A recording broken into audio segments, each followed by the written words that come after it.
Hi, I'm Reverend Paula Skiles with Unity Church of San Marcos. It seems to me that what's going to happen in 2022 as a result of COVID is at the front of most everyone's minds that I've been talking to. Here are a couple of thoughts to consider when regarding the future. The first is that nobody knows what the future holds. Not the most intuitive historian or the skilled trendsetter or trend spotter, or even a trained futurist. And two, perhaps the best way that I've found to understand what this moment is about is to think of it as we are nearing the end of the beginning. Time is an odd thing. It's kind of like this. In a spiritual or a sacred perspective, there is no past and no future. With spirit, there is only the present moment, holding this reality timeless, regardless of what has been or what will be. And there's no reference of that. This reality is the title to this message. And it's about you and I holding a bit of light so that not only we can see more clearly, but others as well. Scientists have begun to realize that there is something back of this universe that they need to become acquainted with. And at some point, they will discover what spiritual knowledge teaches, that the ether is really one aspect of divine mind. And for now, most of us, though, actually know so little about spirit and that universe and the things that make up this reality and other dimensions and other realities, that we have accepted very limited ideas and unfortunately have set them into kind of concrete or stone and within our minds.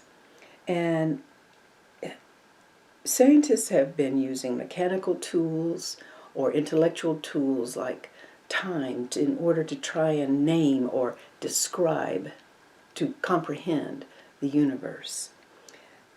Some of them have been measuring dark matter with through shifts in light produced by the distant celestial objects, or measuring the force of this universal space, and have learned that the sum total of it is zero.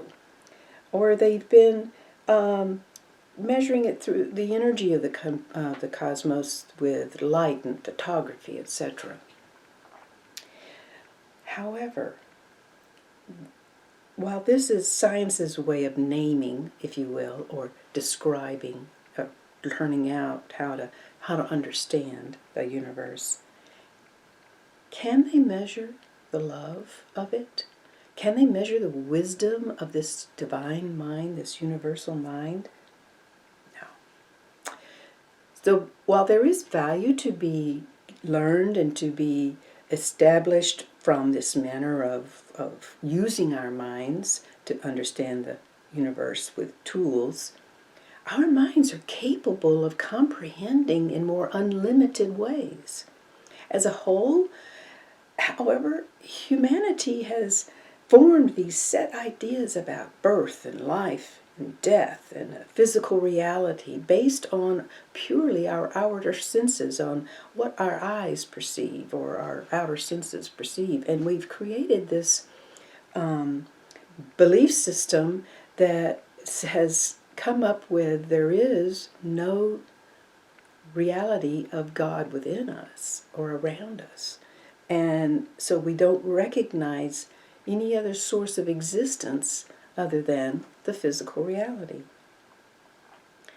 The sum total of these rules, because they become regulated rules in our hearts and minds, is that we have essentially created this divide, if you will, between divine mind and our own hearts and minds. And it's set up a paradigm of beliefs that really cause you and I to be set up to make erroneous choices, to in effect create suffering or sin. Now think of sin as similar to gravity in this sense. It's a force. It's everywhere present. It's gravity doesn't lure you to jump off a 10-story building or fall down off of a chair, or it's holds you on the ground. It keeps you seated, or it keeps you stable. So likewise, sin is meant to inform you and I when we have essentially turned away from the light of our being, or from the wisdom that is available to us. And as you and I are, and this is important, as you and I are capable of moving beyond the field of gravity, just as so we are capable of moving beyond the field of sin. Hold that in mind.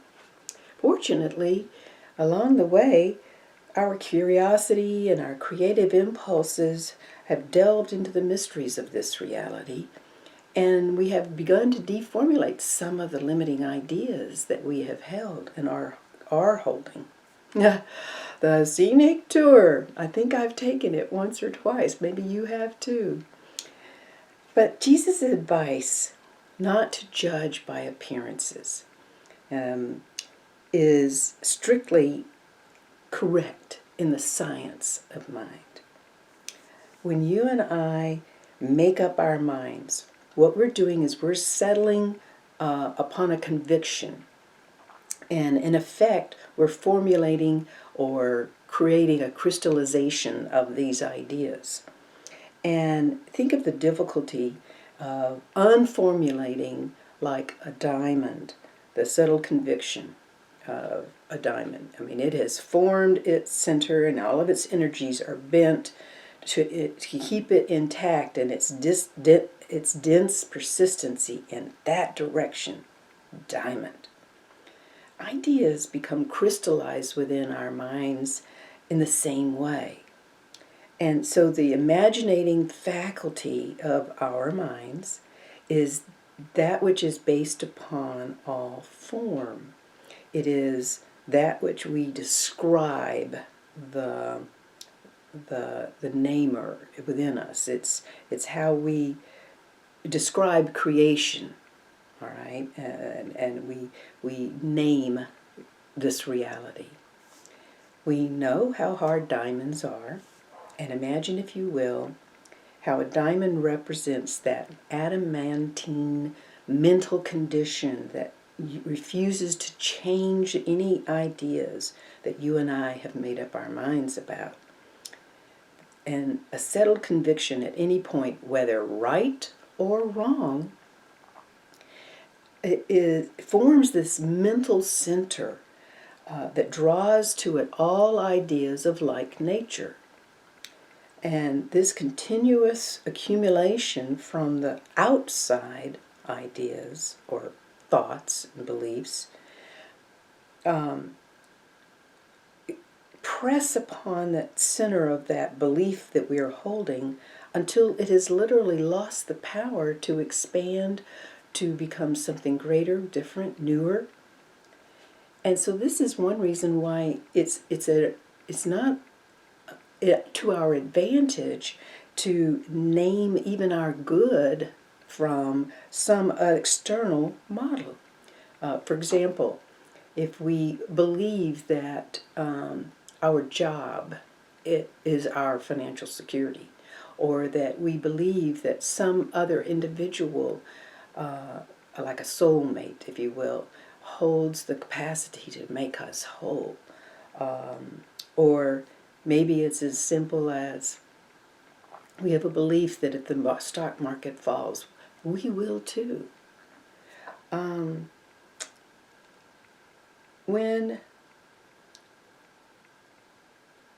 Moses was sent by Jehovah to the people of Israel to to bring the children of Israel out of Egypt, he was given the name of God, the I am that I am.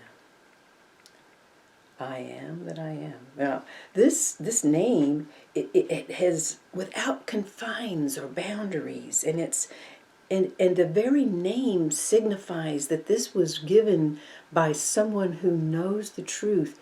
You cannot describe God with a name. In other words, it limits God. And so, if you and I hold this name, the I am that I am, persistently within our mind, what happens is many of the narrow views that we have held begin to fall away as the expansion of ideas flows into us.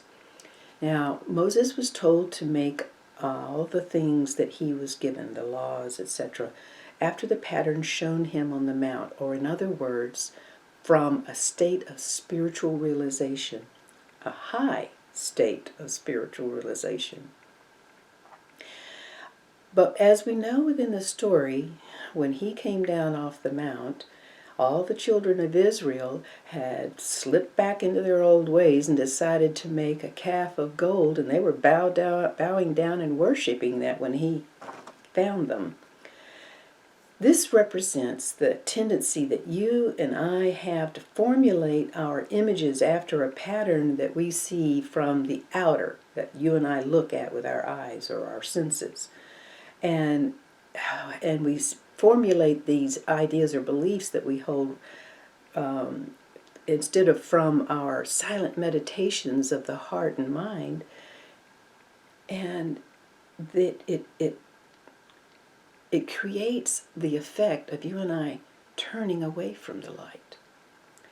And so the great need of our human family is a proficiency of mind. Now, Jesus showed us that this ability is attained through comprehension of spirit.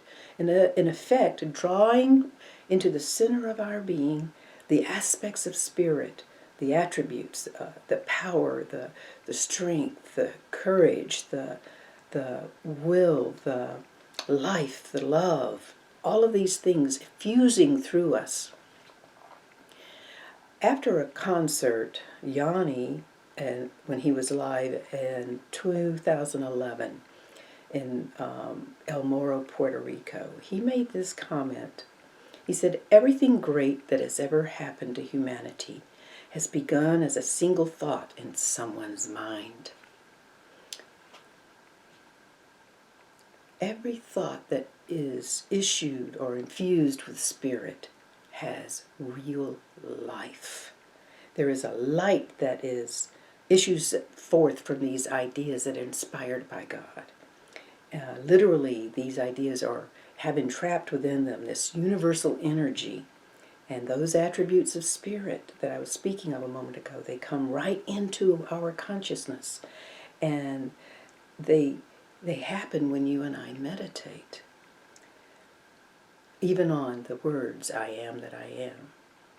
And these higher thoughts literally vibrate with so much life that it changes our own cellular structure. We vibrate our own being to a greater degree and a higher degree.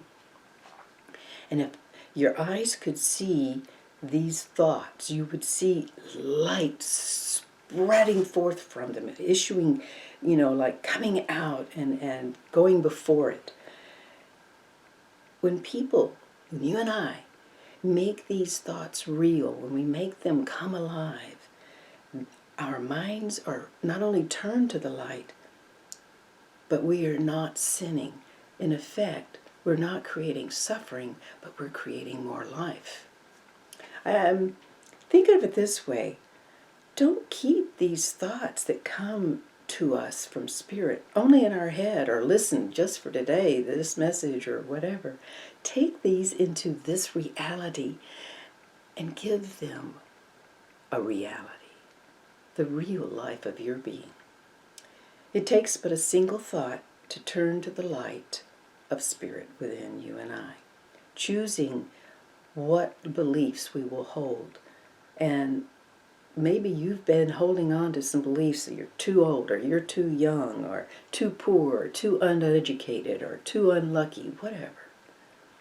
What can happen when people choose to unformulate the crystallization patterns, the set ideas that society has about themselves and others? It is not only making their own light shine through the shadows of existence, but they have made a bit of light for others as well. You and I have made a little bit of heaven possible to be experienced. Here's just a few people, some not as well known as others. Blind from the age of 4, in 1824, Louis Braille invented the Braille system at age 15. Through touch, Braille opened the world of books and imagination to the sightless. And almost 200 years later, no one has ever improved upon his simple, brilliant idea from a single thought. Malala Yousafzai inspired people around the world for courage, endurance, and compassion. She was born in 1997 in Swat Valley, Pakistan, under Taliban rule, where girls growing up do not have any value, and definitely less than a boy. Malala grew up during a time of extreme conflict in which there was an unstable government and rising opposition forces, creating opposition forces to her voice, calling for education and equality for all human beings. By the way, this caused her to be able to be given the Nobel Prize at age 17. Maybe someone a little less well known. Emil Zatopek was a Czech runner who was the first and only man ever to win the Triple Crown by running the 5,000 and 10,000 meter and as well as the marathon in a single Olympic. He's considered one of the creators of interval training, which is still used by people and athletes today. He was self-coached. He was nicknamed the human locomotive. Zatopek had this ungainly running style with his arms flaying, his head rolling, and his tongue hanging out. And sometimes he really looked like he was really in constant pain. Barbara Hillary was the first African-American woman to reach the North Pole at age 75. And at age 79, she reached the South Pole, making her the first African-American woman to reach both poles. Kimani Maruga, at the age of 84, enrolled in primary school in Eldoret, Kenya, when his government made free education possible. He was such an inspiration that in 2005 he was flown on a plane for the very first time for him to New York to address the United Nations Millennium Development Summit on the importance of primary education being free. Harry Bernstein, at the age of 96, published his first book, The Invisible Wall, which is a heartwarming look at how love can break down walls, and it speaks to the resilience of the human spirit. Harry wrote this book after his wife died to deal with the loneliness of her passing. And Fauja Singh, at the age of 100, became the first centenarian to complete a marathon. When he ran the Toronto Marathon, he went on to carry the Olympic torch during the 2004 Games in Athens, again in 2012 in London, and in 2016 he ran in the Mumbai Marathon. Fauja didn't start running until in his 80s. Ordinary people. Nothing would make them stand out, some young, some elderly, but each having a single thought imbued with Spirit's essence that gave light upon this reality, and in the process also igniting the light for others. Each person who is born, regardless of their abilities or how long they are here, comes into this world to be a participant in creating this reality so that humankind establishes heaven on earth. That is such a fabulous destiny for humankind.